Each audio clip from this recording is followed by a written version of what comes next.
wants me to be a Christian. What are you going to say?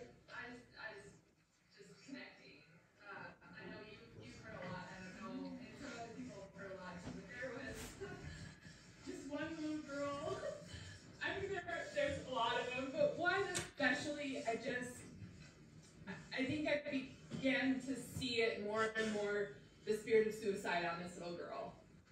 And I could never give up on her. I just had grace to continue to push forward with her. The biggest thing was her attitudes. This girl could play volleyball, but she had a terrible attitude. And I felt like I had continued to have grace for her. And the Lord continued to open up doors for me to give my testimony to, for me to speak to.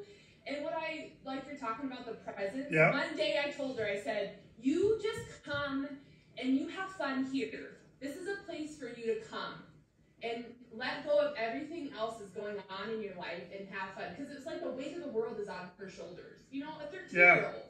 You know? Yeah. And there was one day we started praying because I was in part of the Spirit playing with Linda. I would ask them every day when we were done with practice, does anybody have anything that they need to be prayed for? Is anything going on with them? Well, she opens up and she just says, I am really depressed and anxious to the point of laying on my bed all day long. A 13-year-old. And I was kind of like, okay. And I said, well, you don't have to be that way. I said, you can get up. I said, you get up and you go serve your little sister. I said, the devil has a plan for you, and I have like 9 girls at this point. The devil has a plan for each and every one of you guys, and so does the Lord. And the devil wants you to lay on your bed and give up.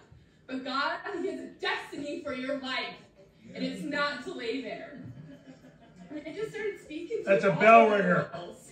I started speaking to all the girls, but especially to her. I said, do you realize that I need you too? And she says, no. And I said, well, I do. So then, this girl's attitude changed through the season. So here we make it to a championship game. We win the first set, lose the second set, on a ball that shanks off of her, right? She loses it. I mean, she just starts bawling, right? And people, are coming up to her. I was like, knock it off! I mean, I got heated.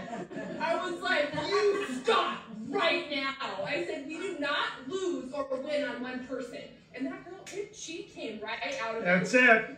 She came out of it, and she was done. I mean, I was not having, do not cuddle her. Do not hug her. You get off of her. I mean, I didn't say that, but that was my spirit. I was direct. That's it. We're not having this. We win. The Lord's grace was all over this team. I mean, there's so much I can tell, but the thing, just the presence of the Lord, I got a letter from her, and this made my whole reason why I do this. And her letter to me was, thank you for never giving up on me. I'm going to make you proud, and I will do everything in me to do that. Yes. And you gave her hope. I gave her hope. The Lord. Yes. And again, without what He's done for me, the hope, if I would have fainted, if I would have never known that people were alive and that they've overcome. And that I don't have to continue living in the crap that I've always lived in. That Jesus has overcome this and nothing's too hard for Him. Get up. Get up. Do something different. Yeah. So anyway, I'm just connecting the presence. And that's what I wanted so badly during the season to grab her and like start rebuking spirits off of her. Because I knew it was spirits. But just speaking in that spirit doesn't. Speaking in that spirit will do the job. And it did. And that's demons will flee. Yes! And that's what I realized is that's what I created for these girls. Because there was burdens for these girls' souls.